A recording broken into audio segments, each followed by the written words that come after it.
because I didn't think we had enough stuff up here to begin with. I thought I'd bring a little bit more. So, and I honestly kind of wish we had that other podium up here as well. That way you guys couldn't see my knees wobbling, but that's besides the point. So, and I also wanted to bring to light the sword here.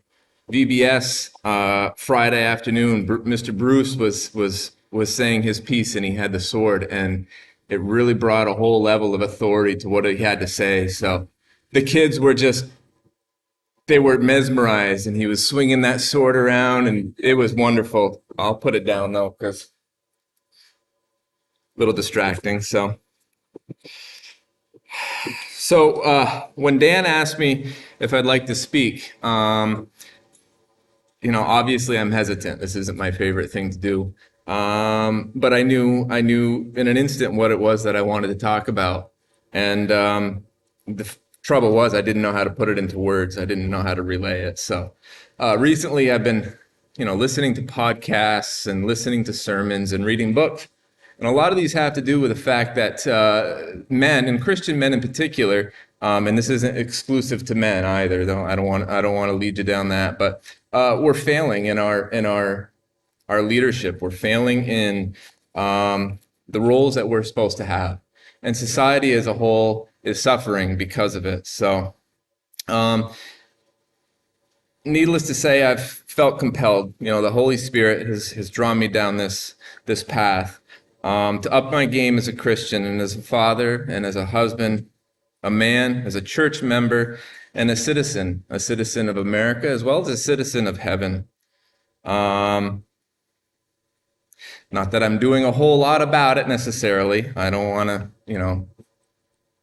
give myself a fat head or anything, but I am feeling compelled to do this, and I'm trying to figure out how to go about it. So I've noticed an apathy or an indifference developing in society and amongst Christians as well. That's been maybe magnified, or it's been brought to light through the whole COVID pandemic era, I'll call it.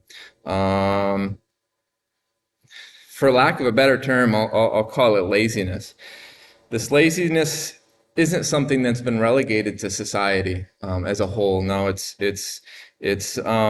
affected all of us. It's affected men, it's affected women, it's affected Christians, and so on and so forth. The laziness has seeped into the church, and it's seeped into religious establishments, and it's had negative effects.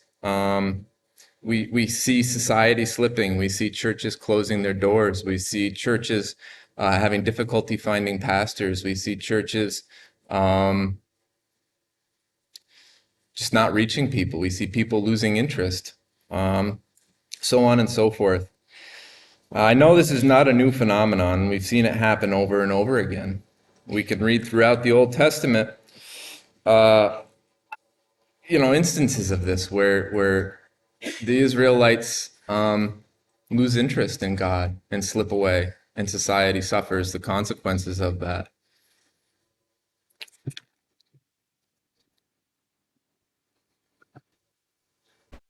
God has recorded these examples of the Israelites slipping and the detriments that society suffers because of that for our benefit. He's also given us numerous warnings against becoming indifferent or apathetic or lazy.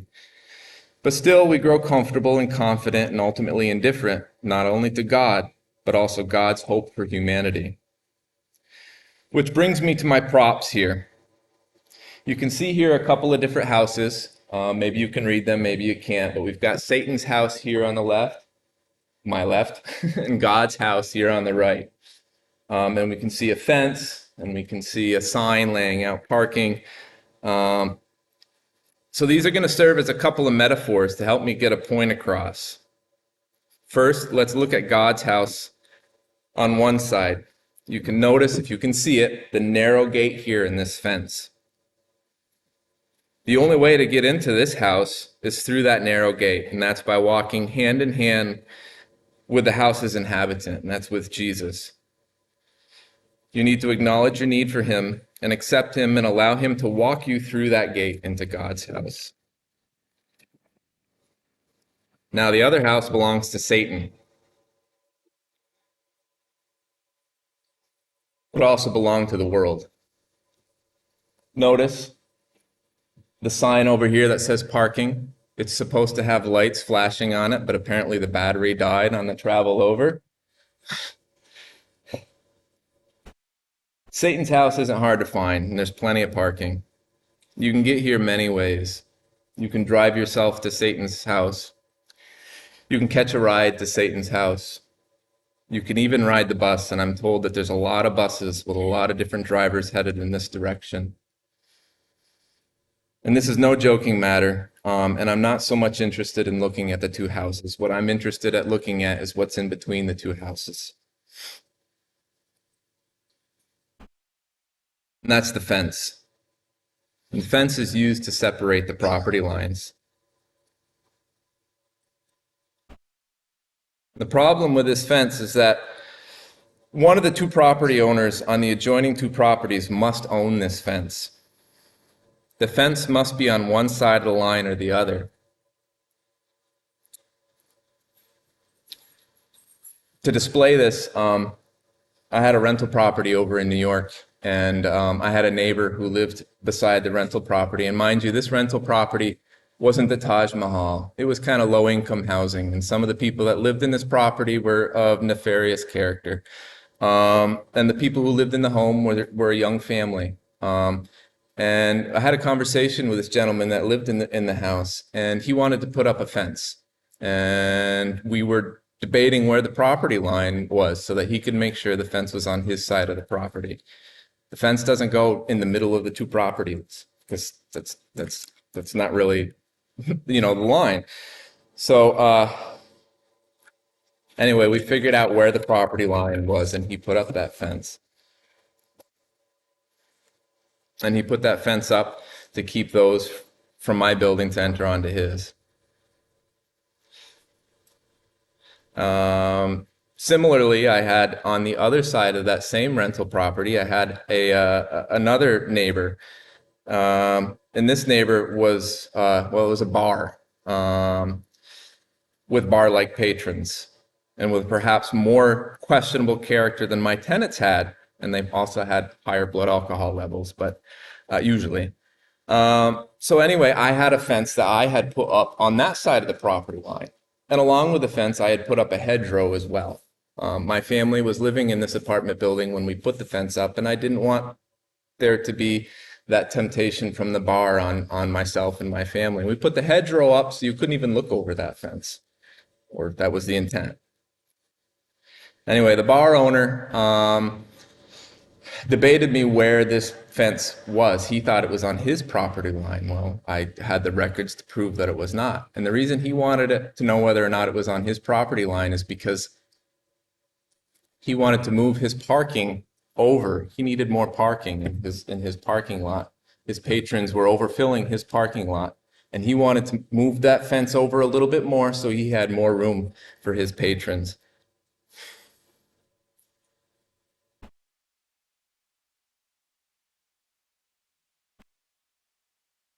So anyway, through this depiction, we understand that the fence belongs to one of the two adjoining property owners, right? And who this fence belongs to is important. Satan owns this fence. We've all heard the saying, get off of the fence, right? That means make your decision. Or the opposite saying, to sit on the fence, meaning to be neutral or not take a side. This is that indifference and that apathy that I was referring to earlier that's having a detrimental effect on our society. What does the Bible have to say about sitting on the fence? We're going to go to Matthew 12:30.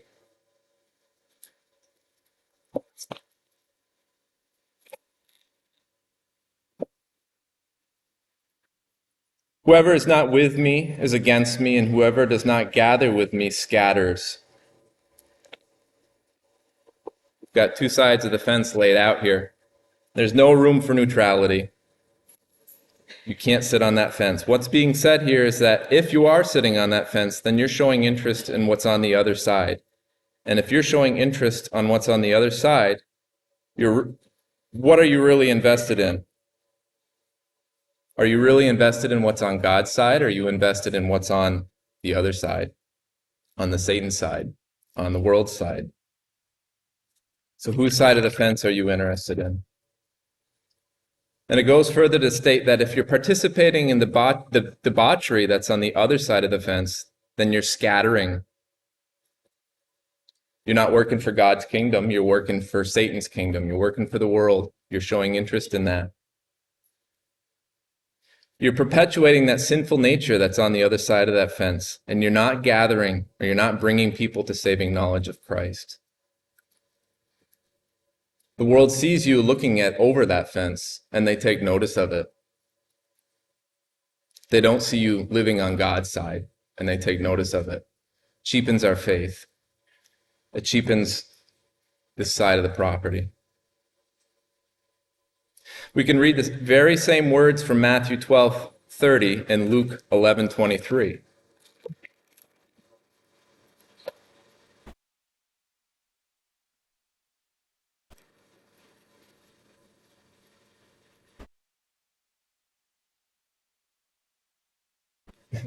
Whoever is not with me is against me, and whoever does not gather with me scatters. Now, this statement from Jesus came after he had healed a demon-possessed man, and his authority was being questioned by the Pharisees. They were claiming that he was healing in the name of Satan, or in the name of Beelzebub, a demon. Now, don't tell me these Pharisees didn't know who Jesus really was in their heart of hearts. John 3:2 records that Nicodemus, a ruler of the Jews, a Pharisee himself, came to Jesus by night and said to him, "Rabbi, we," underline that we, "know that you are a teacher from God." And it goes on to explain that you can't do these miracles without God.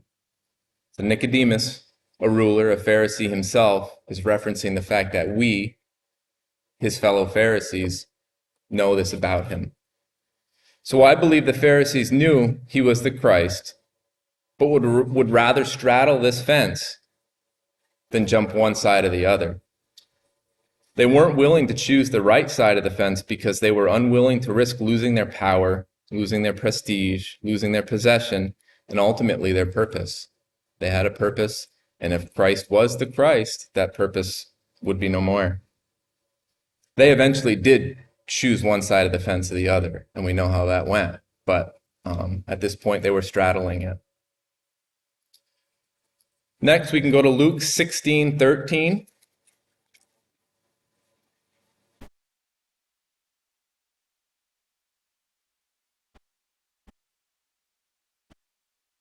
No servant can serve two masters, for either he will hate the one and love the other, or he will be devoted to one and despise the other. You cannot serve God and money. Again, Jesus fails to mince his words here. He does not allow for fence sitting. This statement is made in response to the Pharisees' devotion to money and their devotion to God. Pharisees at this point saw if you had wealth, they thought God looked kindly upon you. They were rationalizing, their wealth. You can have money and use money, and that's not what he's speaking out against here. What the warning is here is that the love or devotion to money or lust or popularity, fame, or whatever else is on this side of the fence over here can draw you to that fence. Remember, that fence is enemy territory. If you're being drawn to it, you're already losing the battle. And you become complacent about what's on the other side of the fence. And you become complacent about what's on God's side of the fence, and you become more interested in what's on the other side. So you become complacent about your love and your devotion to God and his ways, because the other side is becoming more interesting, more intriguing. I also want to look at Revelation 3:15 and 16.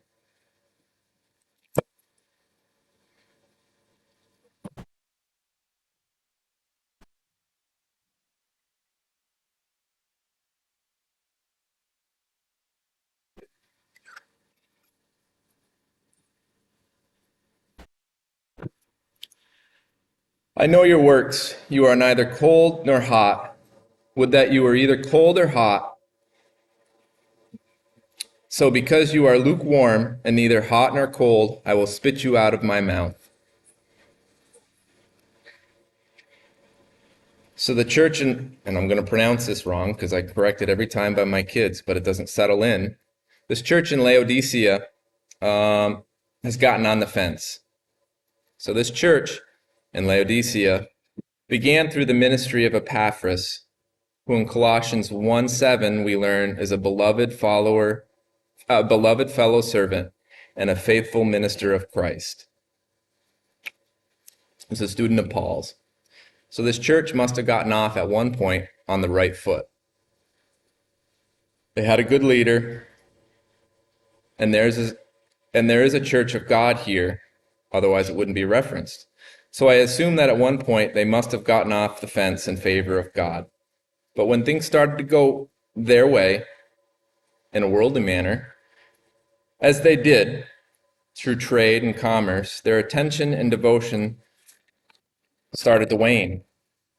Laodicea was a central trade point at this point in time, and they had three primary forms of commerce that they were known for. And they were wealthy because of this. And their thoughts on God started to waver when these good things started to come into play. And we see what God thinks of those who sit on this fence. The Laodiceans decided that they would jump onto that fence because they were more interested in what was on the other side than what was on God's side. And what happens to them? They're spit out of the mouth. So the book of James talks about the double-minded man. The literal translation of this double-minded man, the literal translation of the Greek expression is having one's mind or soul divided between God and the world. Literally, sitting on the fence. The double-minded, that is the one sitting on the fence, is according to James 1:4, I didn't mark it, is unstable in all of his ways. And John MacArthur associates the use of this double-minded expression in James 4:8 to refer to the unbeliever. So where is your heart if you're riding on that fence?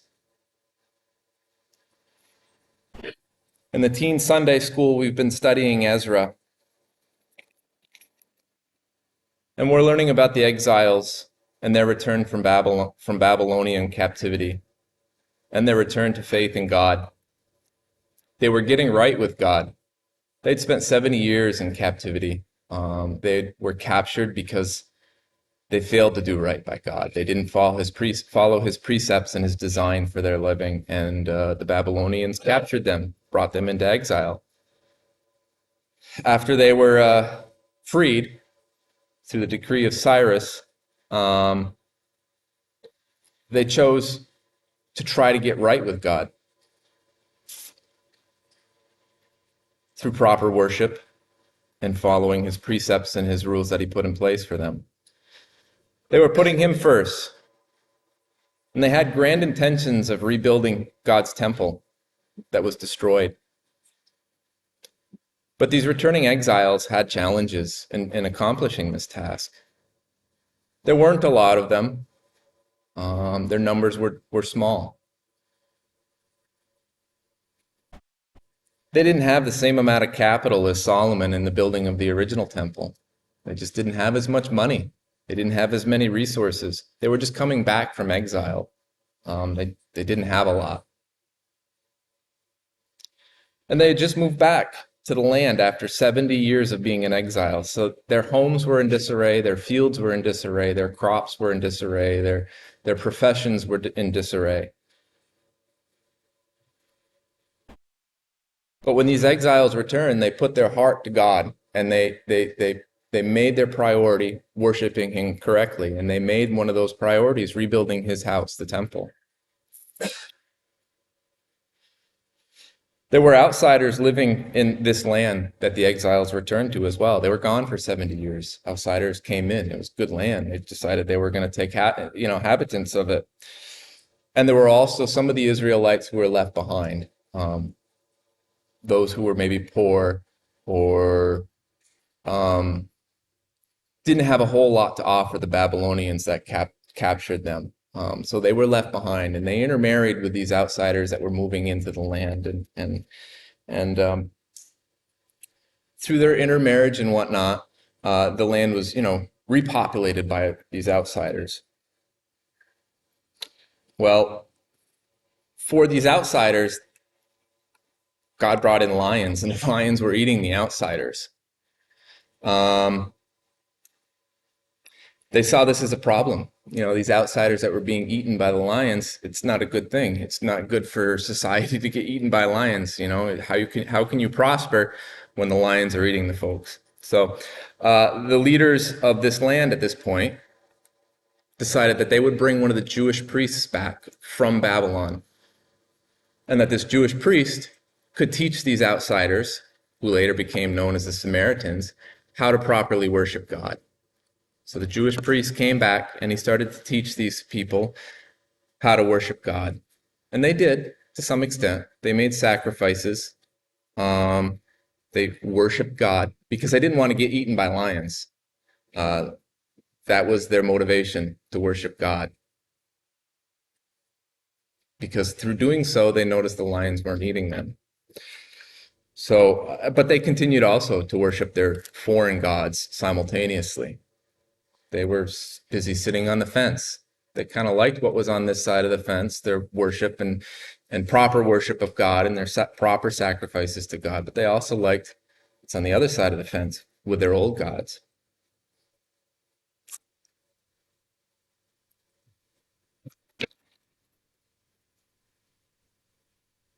So they didn't really have a relationship.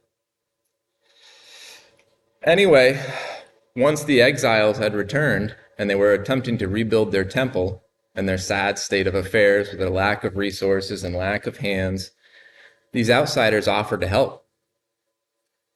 These outsiders that were living in the land, supposedly worshiping their God out of necessity because they didn't want to get eaten by lions, offered to help these exiles rebuild the temple.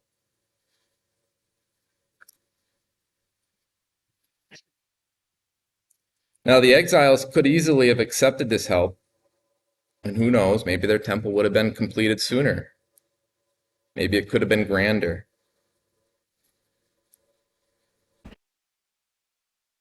But these exiles at this point in time were not apathetic about the ways of God. They were not indifferent to the ways of God. And they knew how these outsiders were worshiping, and they knew what kind of influence they would probably have in their life. So the exiles were not indifferent to the ways of the world. These exiles had gotten off of the fence in favor of God and wanted to follow his plan for their lives. And it's worth noting here that the exiles who had returned and were now rebuilding the temple, they were unified in this decision. It was Zerubbabel, who was one of their leaders, and all the heads of households, that is, the men, who made the decision. There was no double-mindedness here. They did not want these outsiders helping in rebuilding the temple. They didn't want these fence sitters to infiltrate their worship of God and corrupt it. They stayed on their side of the fence, even though there was temptation just to look over. They, at first anyway, for those who know the rest of the story, were not double-minded. So how does all of this relate to my spirit-driven desire to be better and to do better and overall be more Christ-like and effective in my Christian life and in my leadership in society and improving society and life as a whole? What does all this have to do with the dreadful state of our society? You see, far too many of us are found sitting on the fence. We haven't chosen God's side of the fence for a variety of reasons. Maybe we place too high a value on what's on the other side. Money, as I said, fame, fortune, a career. Not bad in and of themselves, but when we idolize them, they become bad.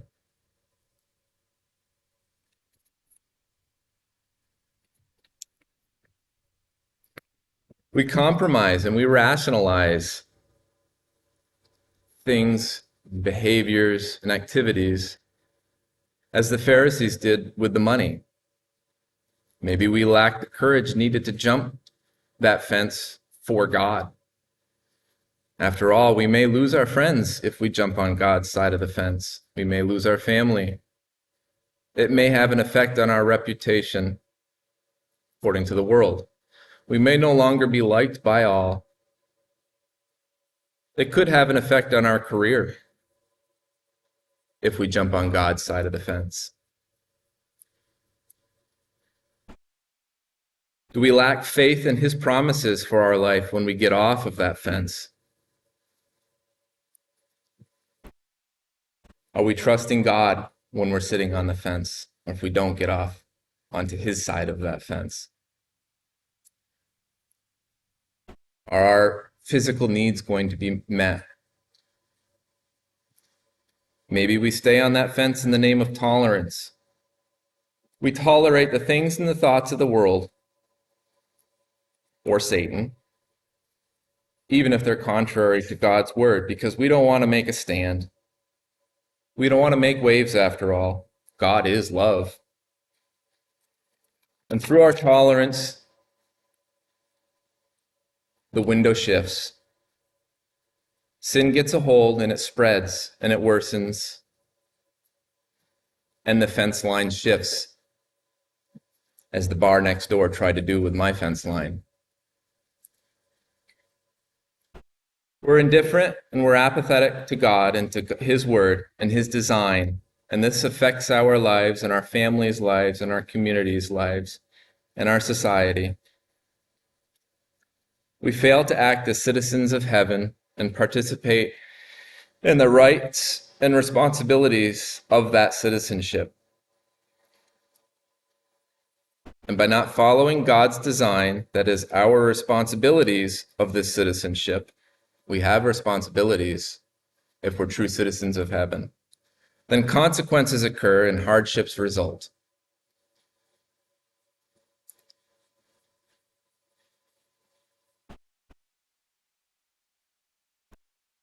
By sitting on the fence and not becoming a full-fledged citizen of God's kingdom, then you are, as we learned in VBS this week, contributing to Satan's kingdom and allowing it to expand and spread and have its negative influences and its negative consequences. And the contrary can be said if you stay on God's side. It won't be easy, but it'll be right. And things will work out for the better.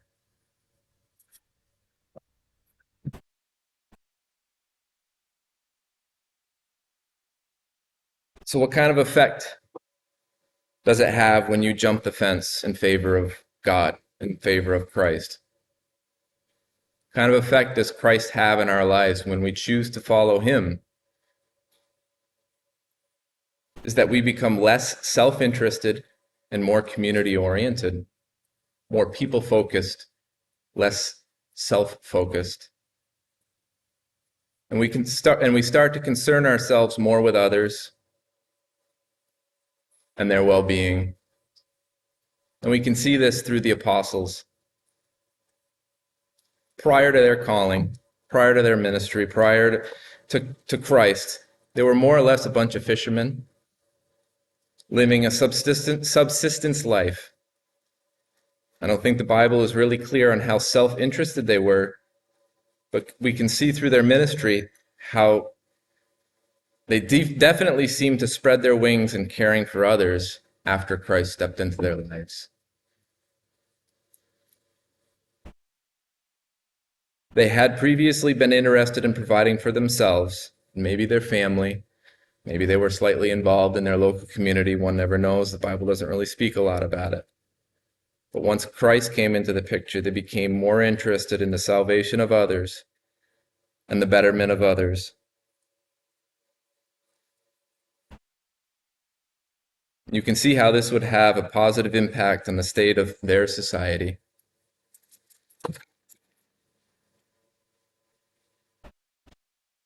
It can have the same kind of impact on today's society as well.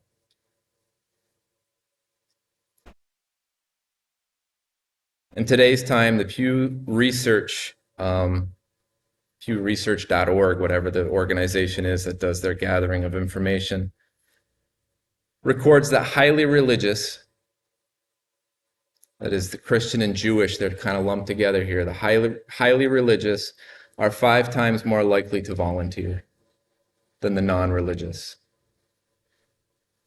According to the same study, they're also more likely to donate their money or goods to help the poor. And they're 17% more likely to gather with their family at least once a month. The modern day evidence is clear that Christ has a positive effect on our interest in others when we get off of that fence. And this research shows that. And that involvement and that willingness to help can have a positive impact on society. Not only can it have a positive impact on society, here can have a positive impact on the community in heaven as well. So will you follow Jesus and get off of the fence and act as citizens of heaven and watch the impact it'll have here on earth? And again, the impact it'll have in heaven. As more of us get off of the fence and fewer continue to reside on Satan's side, his troops will be depleted and they'll be defeated. There's a compounding effect in favor of God and good, and the results will be displayed here and in heaven. When we get off that fence and we live for God, people see it and they acknowledge it, and they're probably going to be more interested in what it is that we have. We stay on that fence or we peer over that fence, we're cheapening what it is that we have in Jesus. And they see that as well. And they're not as interested in what it is that we have.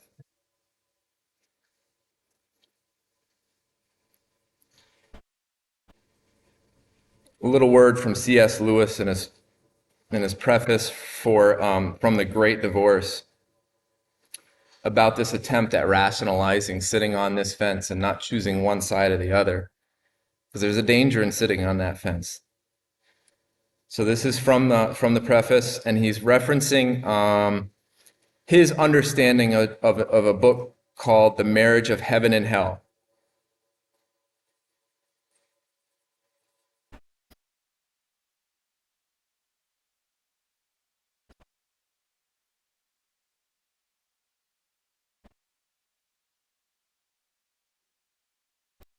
The attempt is based, so this is his understanding of this book that was written by another author.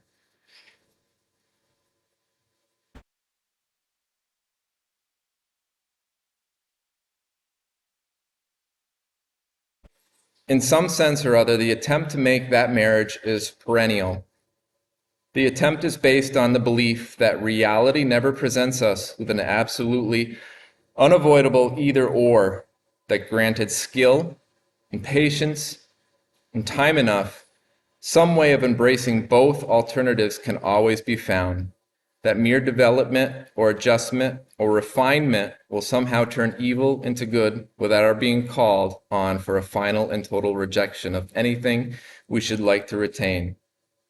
This belief I take to be a disastrous error.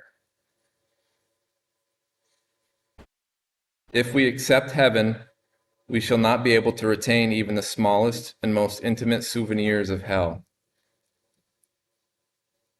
He's speaking of rationalizing that fence and looking over that fence, um, and straddling that fence. It's Satan's territory, and it's my hope that we stay off of it. Heavenly Father, thank you for allowing me to speak in regards to your word today. I pray that I said what you wanted me to say. I pray that your intentions were heard through my words. I pray that for our day today as we minister to the elderly at the nursing home, and I pray for our week ahead that we're able to get off of that fence in favor of you, and that it can have a monumentous effect on our ministry, on our evangelism, and ultimately in your citizenship. Amen.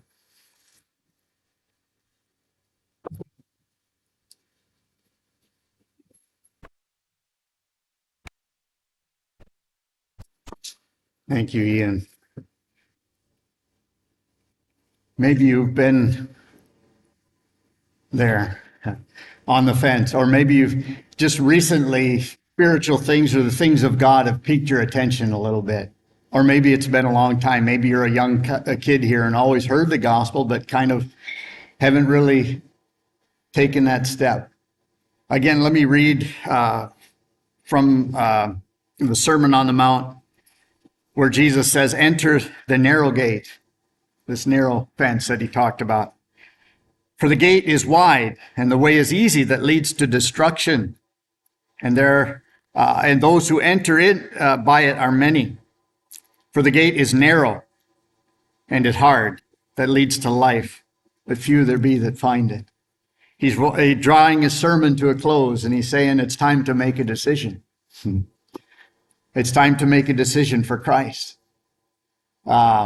This morning, as I usually walk, we just live around the block here, and there's a cemetery right out here on this side. And as I walk to church, most Sunday mornings, I can see that cemetery as I'm walking here to a church service.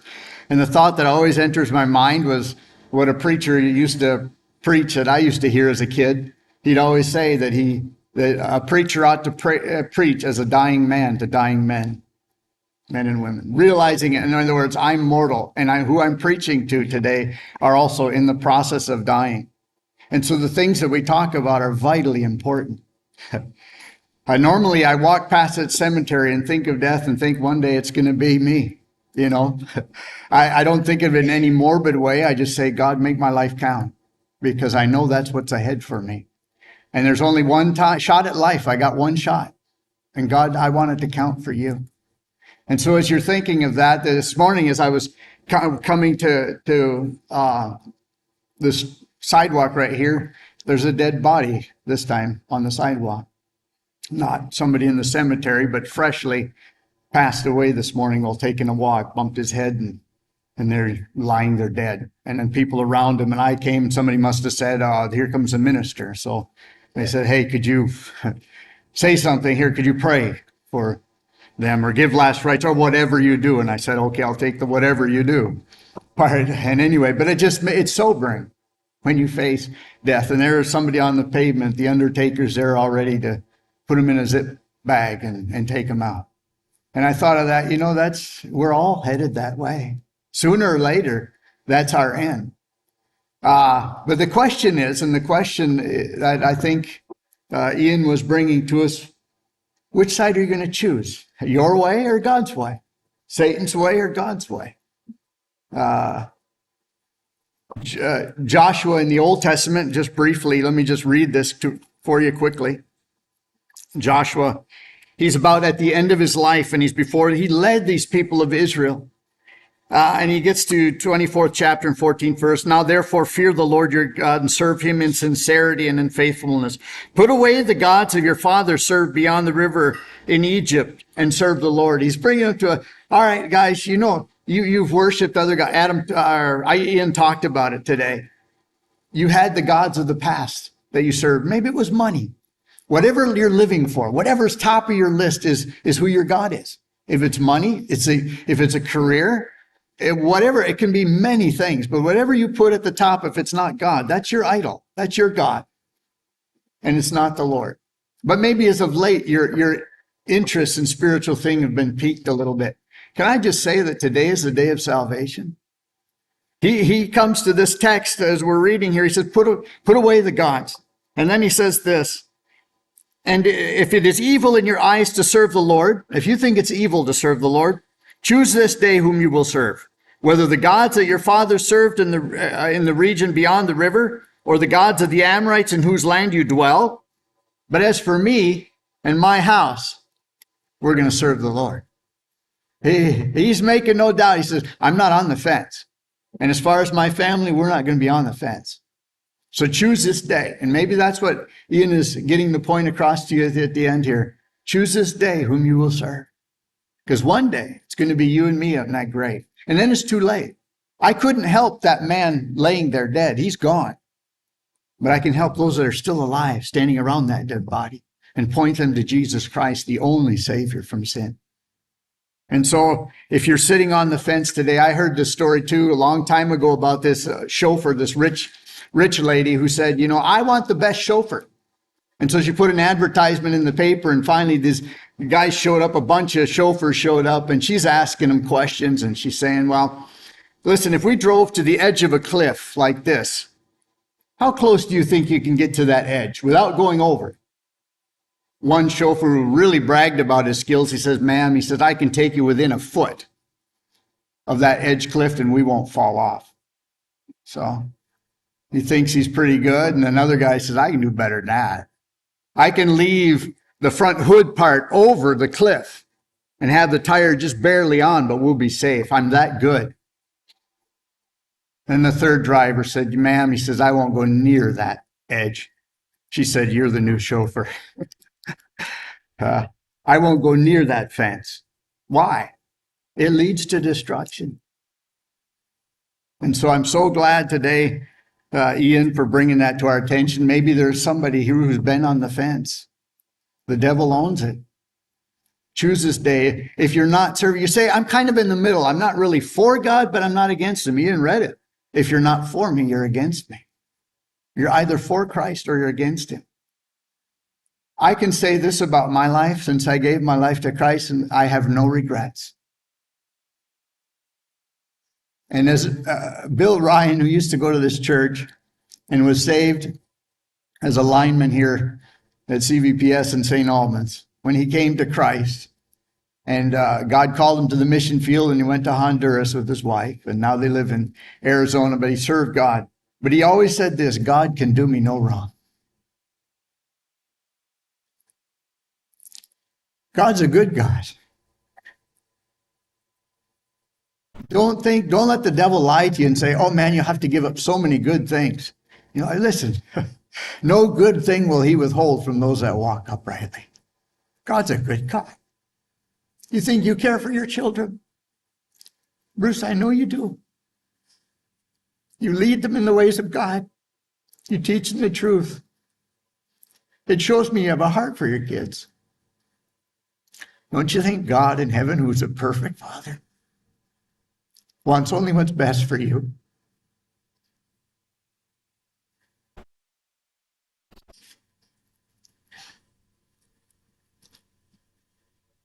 You young people, serve God. Serve him with all you got. Life goes by quick. Our life, what is your life? The Bible asks that question. What is your life? Very personal. What's my life? It's a vapor that appears for a little while and it vanishes. It wasn't very long ago. I was sitting here just like Reimer and JJ here and these guys. I was in Mexico at that time, but a little blonde and amongst a bunch of Mexicans. But I'll tell you what, the best decision of my life was deciding I'm going to live for God. Come what may. It doesn't mean you'll have no problems in your life, but oh boy, to have God walk with you through the life. And so I encourage you, if you're sitting on the fence today, choose this day. Can I say, I don't know how else to say it. Choose this day who you're going to serve. God will do you no wrong. He's a good God. He's slow to anger, abundant in loving kindness. And he said, call upon the name of the Lord. Those that call upon the name of the Lord shall be saved. Leave your sin behind. So that's the thing that draws us, though. That's what we're unwilling to give up. The things we love, because we're in the dark world. And so we love darkness rather than light. Light's uncomfortable to us when we love our sin. But man, give it up. Give it up. It leads to destruction. Did you hear that? It leads to destruction. It leads to hell, which is eternal. And God cares about you. So Ian, thank you for sharing whatever God laid on your heart. So I take it, maybe some of us here are on the fence. And God is saying it's time to get off. You'll never regret it. You'll never regret that day. You serve the Lord. All right. Maybe could we close with a song and sing, I'd rather have Jesus than anything this world affords today? Could we? I think in light of what Ian talked about, I think that's a good song, but let it not just be lip service. In fact, I'd ask you not say it even out loud if you don't mean it, okay? They say, well, Christians don't tell lies, they just sing them. So if you'd rather not have Jesus than silver or gold, don't sing that part then. Be honest with yourself, but at least be honest. But if you can, man, shout it out. Shout it out as we think, I'd rather have Jesus than anything in this world affords. Amen? All right, let's sing and sing it with joy. And even as we're singing it, you can take that leap from darkness to light as you put your faith in Jesus Christ. So please stand and sing with us here.